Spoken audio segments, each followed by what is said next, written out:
Vamos agora aos principais fatos da economia. Destaque para o cenário internacional, câmbio, juros e inflação. E quem traz as últimas informações para você é o assessor econômico da CNA, Rafael Alberton, que está aqui com a gente. Bom dia, seja bem-vindo. Bom dia, lá. Agora, no cenário internacional, o que podemos esperar, então, da interferência no agronegócio brasileiro? Bom, o pessoal agora está se preparando para colher a próxima safra, que se espera que seja uma grande safra.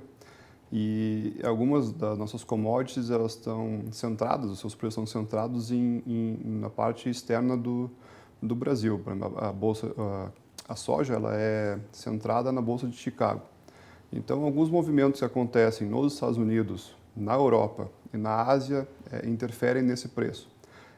No cenário internacional, atualmente, o que se mantém é ainda a eleição norte-americana, os desafios e as condições agora que o Donald Trump está colocando para a economia norte-americana e para as principais relações que ele tem na Europa e na Ásia. Uma das coisas que a gente está esperando agora que o produtor tem que tomar cuidado é a relação Estados Unidos e China, que a China é o nosso maior comprador da oleaginosa, é um dos maiores investidores na economia brasileira, um dos maiores compradores. Hong Kong é o maior comprador de carne bovina do Brasil.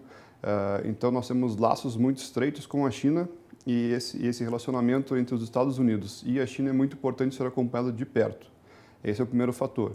O segundo fator é a Europa, que também está passando por eleições gerais agora, e com uma dualidade entre o pessoal que é mais eurocético, que não confia muito na zona do euro, e o pessoal que está mais, digamos assim, numa região mais acomodada, uma região mais tranquila em relação a essa parte da zona do euro e demais relacionamentos que tem entre os países da União Europeia.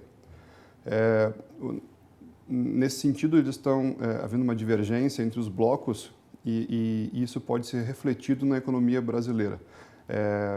Principalmente no que tange aos acordos, né, na restrição de alguns produtos. Nós estamos vendo casos eurocéticos venham a ganhar as eleições, eles podem aumentar algumas barreiras que possam interferir nas relações comerciais com o Brasil. Isso seria muito ruim para o produtor brasileiro.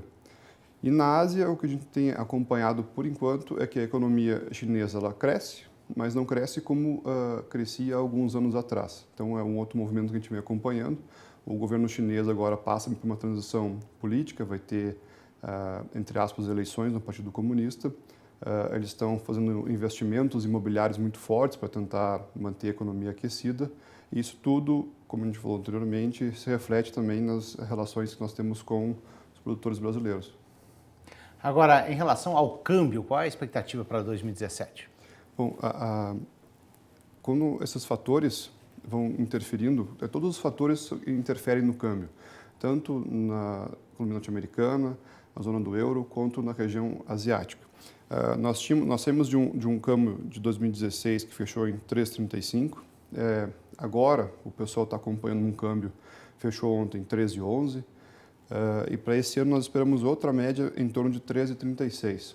Por quê? Porque nós ainda estamos com uma indefinição no cenário norte-americano. O presidente norte-americano eleito ele ainda não definiu muito bem suas metas, ele colocou uma ou outra meta para poder chegar e falar que nós tínhamos duas condições, o Donald Trump candidato e agora o Donald Trump presidente. E ele está colocando alguns itens na pauta como presidente, mas ainda não chegamos a algumas divergências, não chegamos a pontos concretos. Nós temos um aumento do preço do petróleo, com a OPEP operando forte nisso. Isso, por exemplo, influencia o câmbio, porque o petróleo é um grande ativo que serve como investimento. Nós temos um novo player mundial voltando, ressurgindo, saindo da recessão, que é a Rússia. A Rússia é um grande comprador de carne do Brasil, de carne suína, um dos maiores compradores da nossa carne aqui no Brasil. Então, os preços do petróleo melhorando, estão ajudando a Rússia a sair de uma recessão que há muito tempo vinha atravancando a economia russa. Isso também interfere nas condições do câmbio e na economia brasileira para o produtor rural.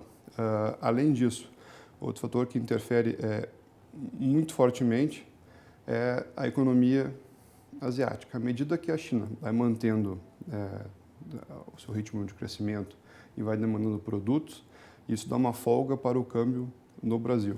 Outro ponto importante é que à medida que nós temos esse movimento mundial, com a economia crescendo, abre mais espaço para os agentes brasileiros, as instituições governamentais brasileiras, tentarem minimizar, realocar menores recursos no câmbio para controlar ele.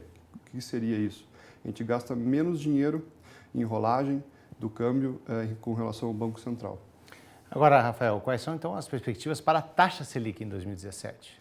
Bom, dado esses movimentos que nós temos com um PIB mundial em crescimento, uma perspectiva de maior do PIB brasileiro, um câmbio estável, num patamar elevado, mas mais estável do que nós vimos anteriormente.